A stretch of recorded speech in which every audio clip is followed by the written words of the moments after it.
Hello, everyone. Welcome back to Christ with Me, episode 1. Today, we'll be speaking about fear is not your future. So, Deuteronomy 1, verse 32 says, "But even after all he did, you refused to trust the Lord your God."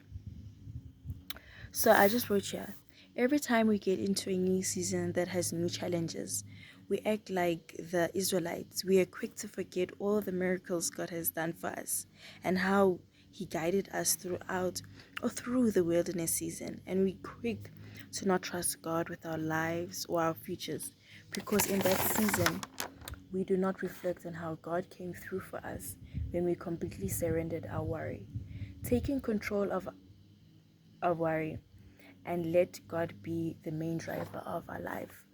So yes, we come into new seasons of our lives, and this new season of my life is I'm a third year now, and God also told me I should do Christ with Me, and that's what I'm doing basically right now. And I just found myself in this, I don't know, just fear, kind of like me, the fear of other unknown, the fear in general, just overcoming me a little, or me allowing fear to overcome me a little bit, because I'm not sure of how this whole Christ with Me thing will go. I'm not sure about, I'm not even sure. I'm just not sure like what's gonna happen. I know what's gonna happen. I mean, I have my hopes and futures for what's gonna happen, like after third year and everything with Christ with Me. You know, I am not really certain about the future, and then because of that, I'm very quick to become like the Israelites and forget, in my previous season of my life, which was basically last year, second year, of all the things that God helped me through and did in my life. And because I'm so afraid, I'm worried, I quickly want to take control of my life. And I know a lot of people struggle with this, especially when we go through hard seasons. We're quick to say, God, you have the back seat. I'm going to take the front seat now. I'm going to be the main driver of my life. I'm going to take control of everything. I can do this, without you, God. Which obviously is very, very wrong, because now I'm trying to be, instead of me being the passenger in my life. So imagine a car right now. I'm the passenger, and then God is the main driver of my life. Now I go through this new season, new challenges come now, and then I'm like, God, get out of this car. I want to be the main driver. I'm going to control my future, like as if that's going to work. It's not. And it says here in verse 33, who goes before you looking for the places to camp, guiding you with pillar of fire by night and pillar of cloud by day. So basically, we are saying here, I wrote here, but when we allow God to be the main driver, or involve God, or include him in the things we worry about, that when you give back that power to guide, when you give that power back to God to guide you throughout the wilderness season. And when I say guide, when I say guide, I'm saying guide in terms of protecting. God will guide you in terms of protecting you from things that will delay you, crush you. And in that, he will tell you what you should do, let go, in order to go into the future God has promised you.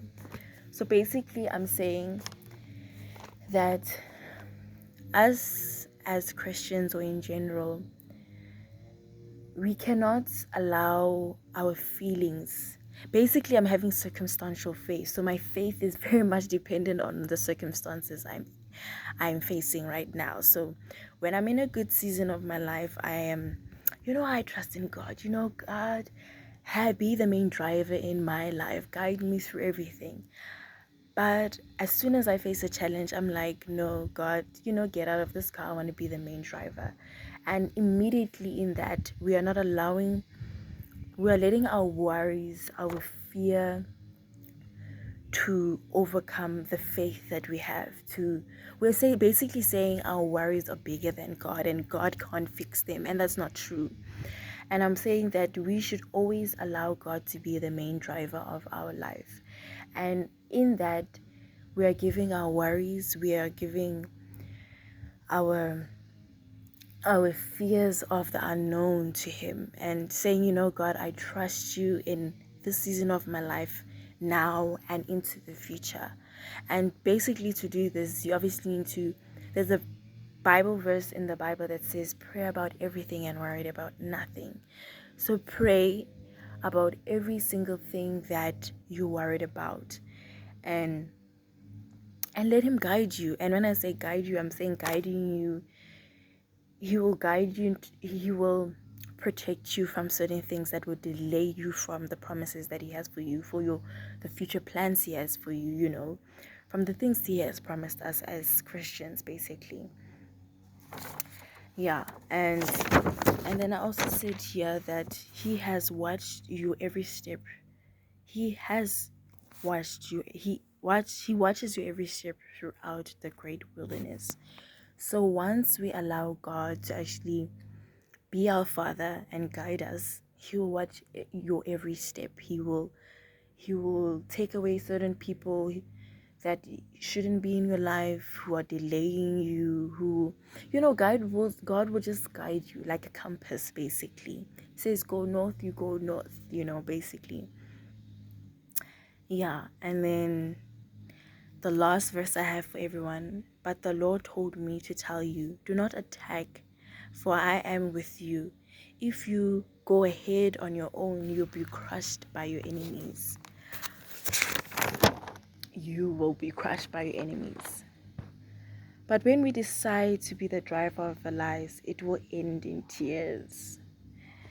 You see, once we decide we want to be the main drivers of our lives, and not be the passenger of our lives, it will end in tears, because immediately in that we don't have God's hand in what we are doing.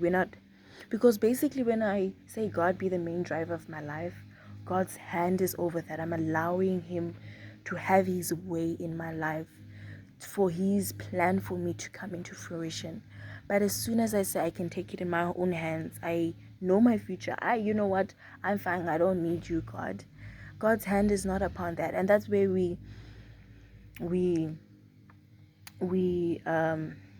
get ourselves involved in certain things that are not really good for us. And then, like, I don't know, like, for example, there are people that are very rich in life, but they don't have, God's hand is not upon their lives, so it will end in tears. So basically they can become rich, they can become whatever, but they're either miserable, they either die early, they either this and that, or whatever. And it's because they don't have the Holy Spirit, they don't have God guiding them in everything that they do.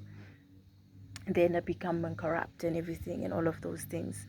But I'm just saying to you guys, never ever try to be, yes, we all face situations basically with every season of our life, there'll be coming new challenges, but we always need to trust in the plans that God has for us.